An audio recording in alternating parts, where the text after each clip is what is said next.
আন্তর্জাতিক মানবাধিকার দিবস উপলক্ষে রাজধানীর সরওয়ার্দী উদ্যানে মায়ের ডাক আয়োজিত বিভিন্ন সময় গুম হওয়া স্বজনদের নিয়ে গণজমায়েতে যাচ্ছি আমরা। সেখানে আমাদের সাথে যুক্ত হবেন স্টাফ করেসপন্ডেন্ট নাজিবুর রহমান। নাজিবুর, এই মুহূর্তে অনুষ্ঠানে কে বক্তব্য রাখছেন এবং আপনার কাছে আর কোনো আপডেট আছে কিনা এই বিষয়ে আমাদেরকে জানাবেন। ফারজানা, বিকাল থেকেই মানবাধিকার দিবস উপলক্ষে গুম খুনের শিকার বিগত আওয়ামী লীগ সরকার আমলে যারা হয়েছেন তাদের স্বজনদের নিয়ে কিন্তু বিশাল গণজামায়াতের আয়োজন হয়েছে, যেটি কিন্তু বাংলাদেশে বিগত 15 বছরে সম্ভব হয়নি।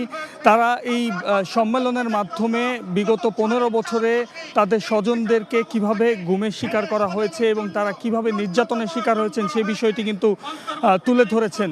শুধু স্বজনরাই নয়, এখানে ভিন্ন মতের রাজনৈতিক দল যারা রয়েছেন, বিএনপি, জামায়াত এবং অন্যান্য যেসব দল রয়েছে, তারাও কিন্তু একই ছাদের নিচে এসে বিগত স্বৈরাচার শেখ হাসিনার আমলে তাদের যেই নির্যাতন এবং নির্যাতনের শিকার হয়েছেন তাদের নেতাকর্মীরা, এমনকি উচ্চ পর্যায়ের যারা নেতাকর্মী রয়েছেন যাদের ফাঁসি কার্যকর হয়েছে, সে ব্যাপারে কিন্তু তারা বক্তব্য রেখেছেন। কিছুক্ষণ আগেই জামায়াতের মিয়া গোলাম পারওয়ার আমাদের সামনে বক্তব্য রেখেছেন। তিনি যেটি বলেছেন যে এই সরকারের যে ঐক্য রয়েছে, জাতীয় ঐক্যের মাধ্যমে শেখ হাসিনা পলায়নের পর যে ধরনের ষড়যন্ত্র করা হচ্ছে সেই ষড়যন্ত্র কিন্তু তাদেরকে মোকাবেলা করতে হবে জাতীয় ঐক্যের মাধ্যমে।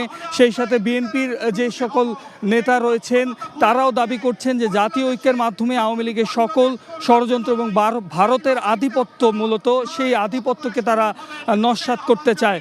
তো এই ছিল আমার কাছে এখান থেকে সর্বশেষ। নাহিদ।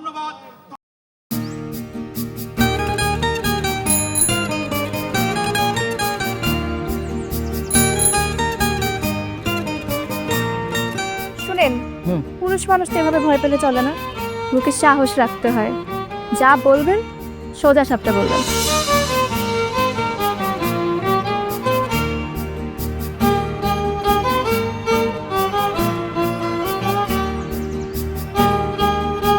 তো এই শীতে যে শীতের কাপড় ছড়ে আসছো, এটা কি ঠিক হয়েছে? তোমাকে দেখার পর থেকে আমার জীবন থেকে শীত, গ্রীষ্ম, বর্ষা সব চলে গেছে, শুধুমাত্র তুমি আছো।